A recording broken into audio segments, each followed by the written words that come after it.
오늘 베이직 10번째 말씀 같이 나누려고 합니다. 목사님이 어렸을 때만 해도요, 집에서 밥을 먹으면요, 이게 뭐니? 밥을 먹으면 항상 식탁에서 제일 큰 공기는 밥그릇이었어요. 목사님이 어렸을 땐 그랬어요. 6살, 7살, 8살 때는 밥 공기가 정말 컸어요. 그리고 밥을 지금은 이렇게 밥 공기보다 낮게 담거나 조금 높게 담거나 이 정도 수준으로 먹지만, 옛날에는 진짜 밥 공기가 이렇게 있으면 밥 공기 위로, 밥 공기 밑에 이만큼 높이만큼 다시 이렇게 해서 거의 동그라미를 만들어서 먹었어요. 밥을 진짜 많이 먹었어요. 왜 그랬을까요? 먹을 게 별로 없었어요. 진짜요. 그래서 어떤 말이 있었냐면, 하루에 쌀밥과 고깃국을 먹을 수 있으면 좋겠다라고 하는 사람들이 많았어요. 정말 여러분, 지금은 믿을 수 없는 얘기지만 불과 30년 전, 40년 전에는 그런 일이 많이 있었고요. 그래서 목사님이 여러분 다 읽으신 책이지만 이케다 가요코라는 사람이 쓴 세상이 만약에 세계가 만약에 100명의 마을이라면 읽어보셨죠? 아직 못 읽었으면 꼭 한번 읽어보시면 좋겠는데, 여기에 보면 이렇게 써 있어요. 만약에 세상에 산 사람을 100명이라고 한다면 100명 중에 20명은 현재 영양실조 상태다. 영양실조는 뭐냐면 이제 곧 영양이 없어서 죽을 수도 있는 상황까지 간 거예요. 지금 여러분 경험해보지 못했죠? 한 연속으로 3끼 이상을 굶어본 적이 별로 없을 거예요. 그렇죠? 많아봤자 한 끼는 굶어봤을지 모르겠어요. 그냥 다이어트 하려고. 근데 목사님이 3일을 굶어봤는데, 3일 금식해봤는데 한 이틀이 지나면요, 사람이요, 생각이, 판단이 정상적으로 잘 안 돼요. 그리고 먹는 게 많이 생각나고요. 그리고 잘 빨리 걸을 수도 없고 말할 수도 없어요. 3일만 굶으면 그렇게 되는데, 굶은 날이 많아서 영양실조 상태까지 간 사람이 100명 중에 20명이다. 그러니까 지금 여기 우리가 지금 100명이라고 친다면 요 기둥 앞에 있는 요 정도의 사람들은 지금 굶어 죽기 일보 직전의 사람들이에요. 그래서 지금 배고파서 뭐라도 주면 먹을 수 있는, 우리 지금 먹다가 남기면 막 버리죠. 그 뷔페 같은 데 가면은 먹다가 못 먹겠다, 야, 다른 접시 딱 이렇게 해서 막 쌓이는 버릴 것마다 엄청 많잖아요. 그러니까 대단하구나. 근데 한 명은 지금 그 중에 한 명은 굶어 죽기 일보 직전인 사람이에요. 100명 중에 한 명은 지금 조금만 지나면 바로 죽을 수밖에 없는. 그래서 북한이 옛날에 그 고난의 행군 지날 때 100만 명씩 굶어 죽었다 그러죠. 지금 남녀 얘기가 아니라 지금 21세기에 사는 우리 지금 시대를 얘기하는 것입니다. 그런데 한 명은 비만이다. 자, 물어볼게요. 나는 지금 내가 생각할 때는 나는 비만이 아닌 것 같다. 한번 손 들어보세요. 그치, 애들은 많이 있지. 손 내리세요. 나는 지금 비만인 것 같다. 그러니까 지금 난 살을 빼야 된다 생각한 사람 많지요. 지금 여기 계신 분들 중에서 아마 대부분의 사람들은 한 명에 들어가는 거예요. 지금 전 세계 100명이라면 그 중에 한 명에 들어가는 대단한 사람들이라는 거고요. 또 어떤 얘기가 있냐면, 이 세상의 모든 에너지를 여기 앞에 20명, 아까 그 20명이 아닌데 100명 중에 20명만이 20명이 80%를 쓰고요, 80%가 20%를 쓴대요. 그렇게 우리가 지금 불공평한 시대를 살고 있고요. 세상의 모든 돈을 부자 6명이서 거의 다 갖고 있대요. 그러니까 지금 되게 불공평한 시대를 우리가 지금 살고 있는데요. 집안에 만약에 은행에 돈이 여러분이 만약 통장에 있는데 돈이 지금 들어있다. 그러면은 굉장히 8명 안에, 세상에 8명 안에 들어가는 큰 부자래요. 목사님도 굉장히 큰 부자인 것 같고요. 그 다음에 자동차를 가진 사람이 100명 중에 7명이래요. 그러니까 여러분이 지금 자동차가 굴러가는 거 한 대라도 있다. 그러면 세계 7% 안에 드는 7명 안에 드는 사람들이고, 지금 냉장고를 열었을 때 먹을 것이 있다. 그러면은 굉장히 여러분 부유한 사람 중에 부자에 속합니다. 그리고 은행에 돈이 있고 동전이 있고 가정차를 가진 사람이 7명인데, 또 대학을 나온 사람은 100명 중에 1명밖에 없고요. 컴퓨터를 가진 사람도 100명 중에 1명밖에 없대요. 믿어지지 않죠? 집에 가면 쓰다가 남은 컴퓨터가 막 굴러다니면서 그 집에 컴퓨터 몇 대인지 알 수 없는 아이패드부터 해서 막 엄청나게 많은 컴퓨터를 갖고 있는 우리 집을 생각할 때, 이게 말이 되냐 이게 지금. 근데 실제 그런 시대를 우리가 살고 있고요. 집에 냉장고에 먹을 게 지금 들어있다 그러면 여러분은 굉장히 큰 부자 중에 부자에 속한다고 할 수 있습니다. 목사님이 10년 전에요. 필리핀의 민다나오라는 지역에 가서 거기 세븐가? 하여튼 필리핀 3번 갔다 왔는데 한 곳에 갔다 왔는데 여기가 바로 그 세상 사람들이 사는 그 땅에서 사는 사람이 아니라 땅 바깥에 바다에 집을 짓고 사는 사람 집 마을 사진을 찍은 건데요. 그냥 그 바다에다 기둥을 박아서 기둥 박은 거를 판자로 연결해서 그 안에서 사는데 진짜 기가 막히더라고요. 정말 조금만 발을 헛디디면 그 바다로 빠질 수가 있는데 여기 지금 사진에 보시면 알겠지만 바다 밑에 쓰레기를 그냥 다 버리고 화장실이 따로 없기 때문에 그냥 바다로 풍덩하기 때문에 바다가 바다인지 쓰레기장인지 알 수 없을 정도로 바닥에 쭉 깔렸는데 발을 한 번만 잘못 디디면 그냥 낙하하면 아무도 구해줄 사람이 없는 그런 곳에 갔다 왔는데요. 거기에는 그 집들이 끝없이 있어요. 그리고 경찰을 불러도 경찰이 오지 않는데요.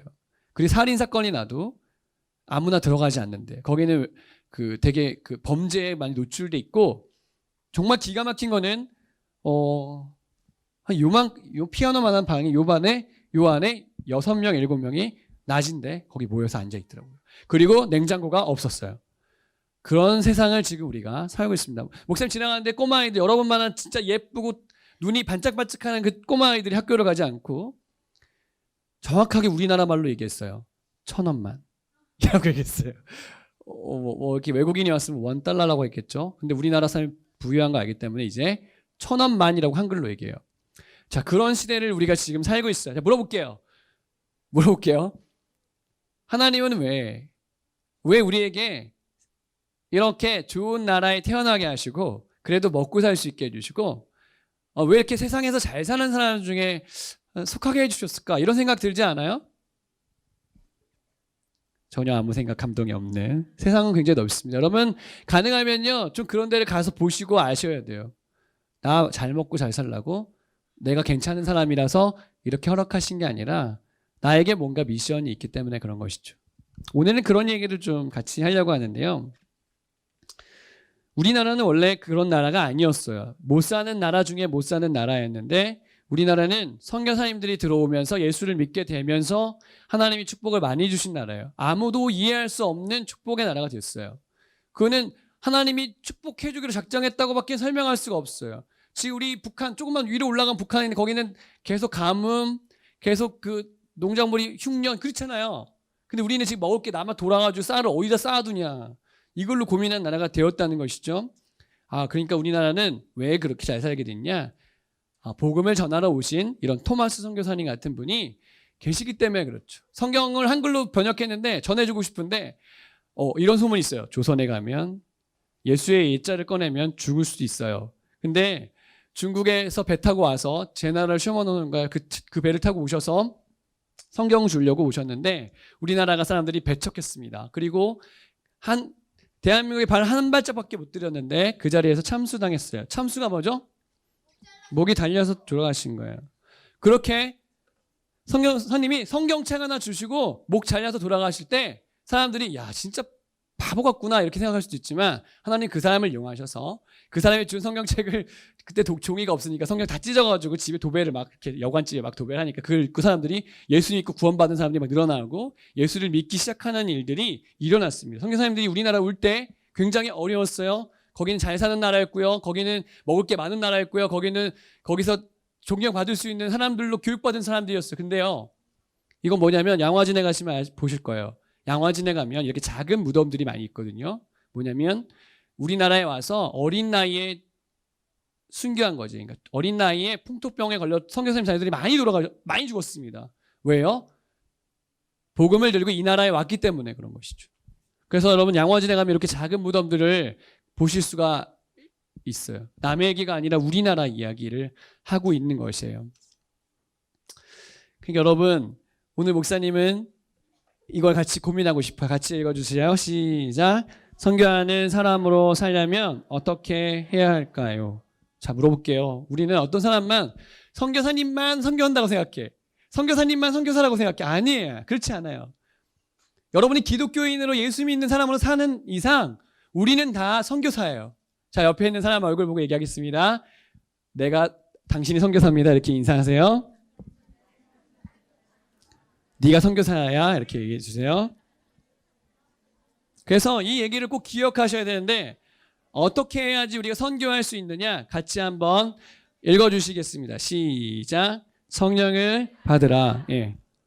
오늘 말씀 8절에 보면은 이런 말씀이 써 있습니다. 같이 읽어주시겠어요? 시작. 오직 성령이 너희에게 임하시면. 지난주보다 잘 보이지 않아요? 이거 갈았는데 렌즈가 잘 보이. 우리 예배 시 잘 보이게 이거 갈고 7층도 갈고 다 갈았어요. 잘했죠? 예, 우리는 예배를 잘 드려야 돼. 근데 더 중요한 건 뭐냐면 그게 중요한 게 아니라 성령이 임하셔야 돼. 따라합시다. 성령이 임하시면. 근데 앞에 오직이란 말이 있어요. 아, 그렇구나. 선교는 누가 하는 거냐? 교회 오래 다닌 사람이 하는 게 아니고요. 목사님이 하는 게 아니고요. 성령이 임하신 사람이 하는 거예요.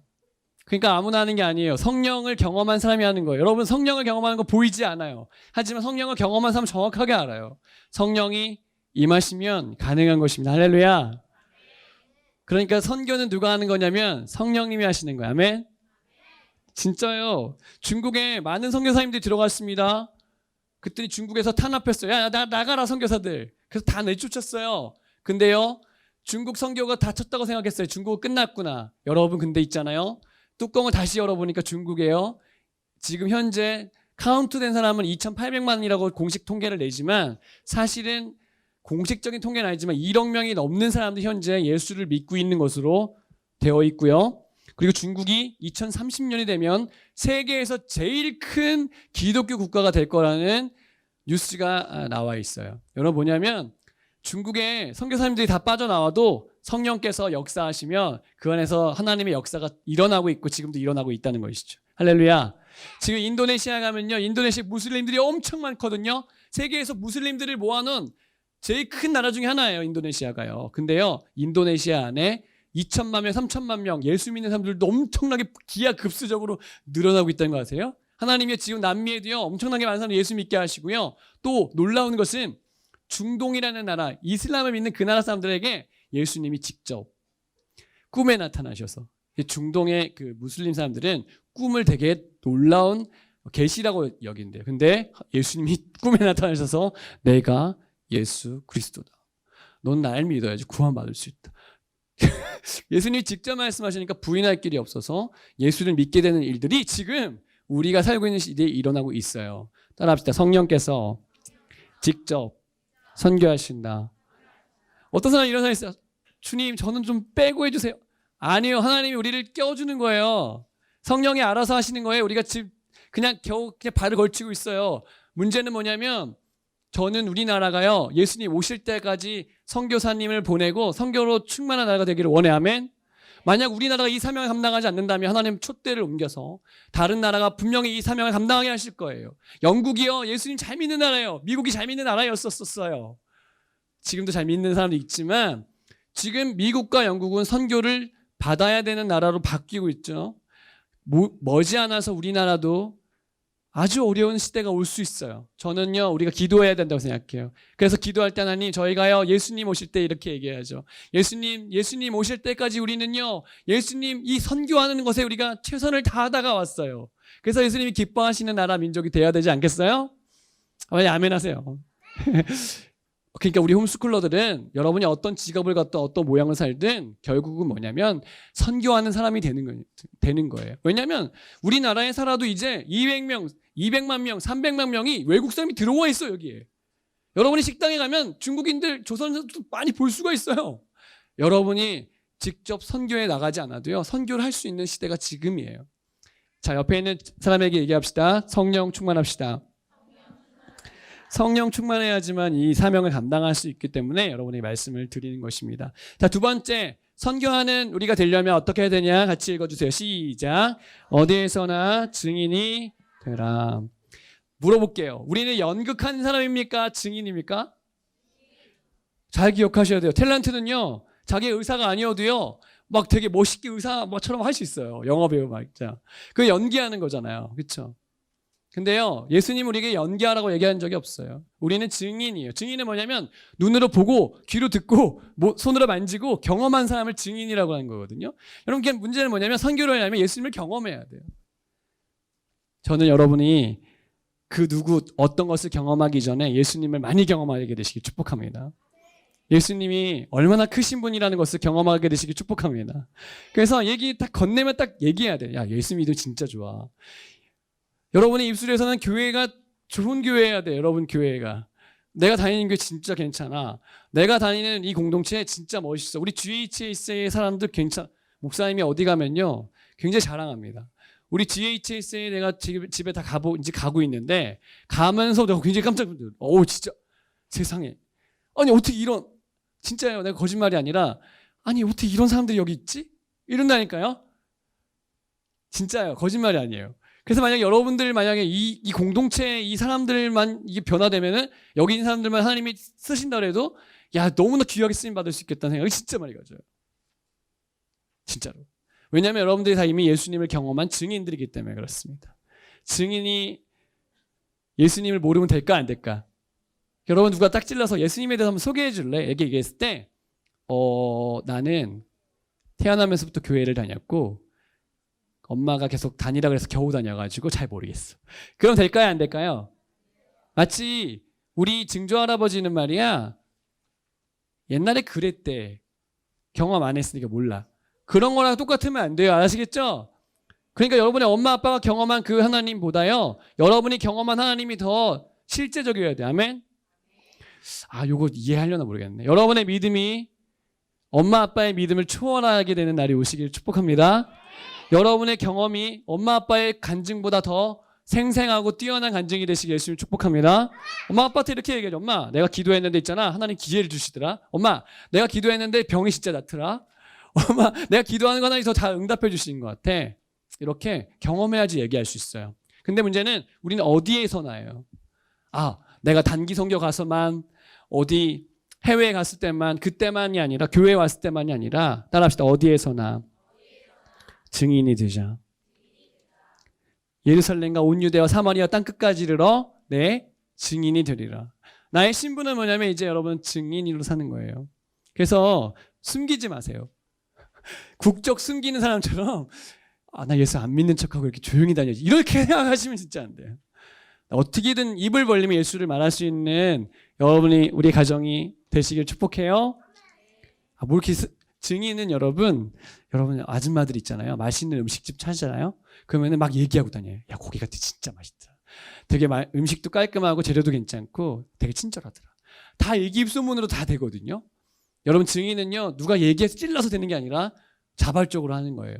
여러분 스스로 예수님의 증인 되기를 자청하는 귀한 가정 되시기를 예수님의 이름으로 축복해요.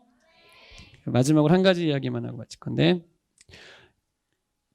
이 사람의 이름은 루비 캔드릭이라는 여인인데, 이분이 우리나라 조선에 오셔서 선교를 하면서 엄마 아빠에게 편지를 썼습니다. 읽어드릴게요. 이거는 원래 좀 목소리가 예쁜 여자가 읽어야 되는데 20대 여자라고 생각하고 들으세요.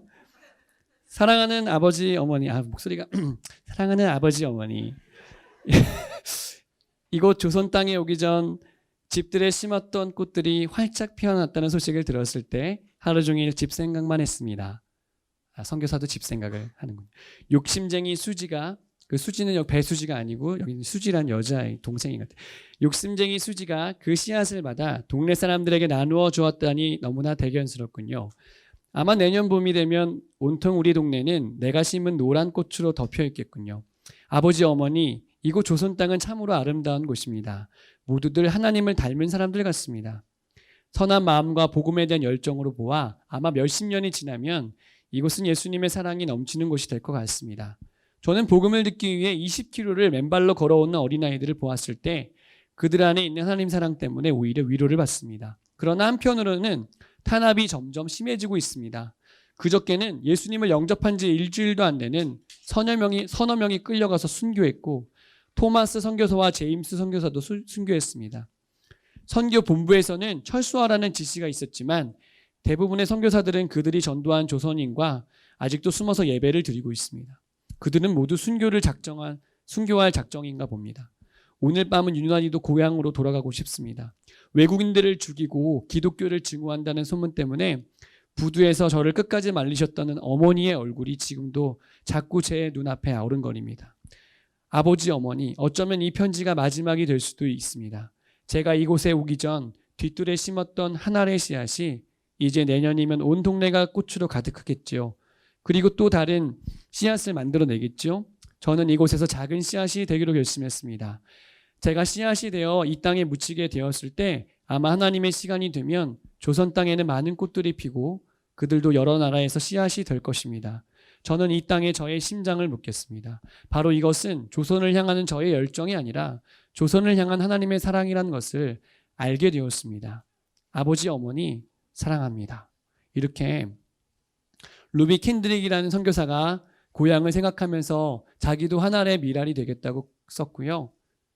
그는 진짜 우리나라에서 학생들을 가리키다가 26살에 급성 맹장염이 걸려서 이 땅에서 순교했어요. 그리고 그가 남긴 아주 놀라운 간증, 내게 1000개의 생명이 있다면 그 모든 생명을 조선을 위해서 바치겠습니다. 이렇게 진짜 하나님 심장 속에 가장 하나님이 사랑하는 사람들을 뽑아서 이 나라에 보석 같은 사람들을 보내주셔서 우리가 예수를 믿게 되었어요.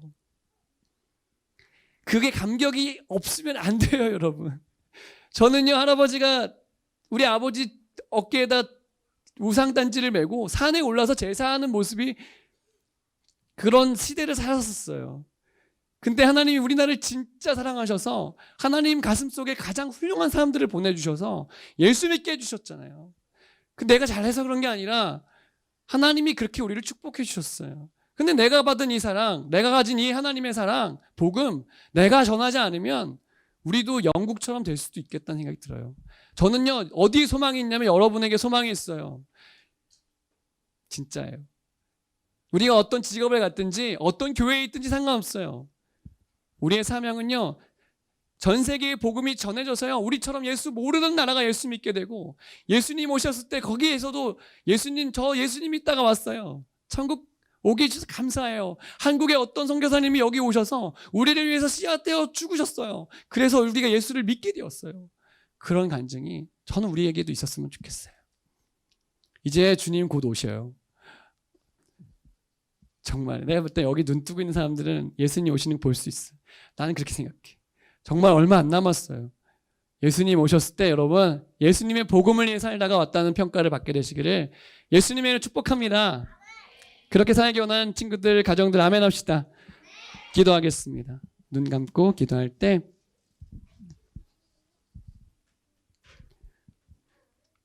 지금요, 우리나라는요, 선교사로 갈 사람 손 드세요 하면요, 손 안 들어요. 진짜 안 들어. 그래서 젊은 선교사가 부족해가지고요, 손 들면 나갈 수 있을걸? 주님은 얼마나 우리를 사랑하시는지, 우리를 구원하셨잖아, 그렇지? 그리고 우리를 멋진 가정으로 부르셨잖아요. 우리가 선교적인 삶을 살지 않으면 누가 살겠어요? 주님, 저를 써주세요. 주님, 저를 보내주세요. 내가 받은 이 사랑, 이 복음 내가 전할게요. 내가 받고 구원받았으니까 저를 사용해 주시고 우리 가정을 사용해 주세요. 이렇게 우리 같이 소리내서 여러분, 우리 가정 이렇게 쓰임받게 도와달라고 이 시간에 소리내서 기도하겠습니다.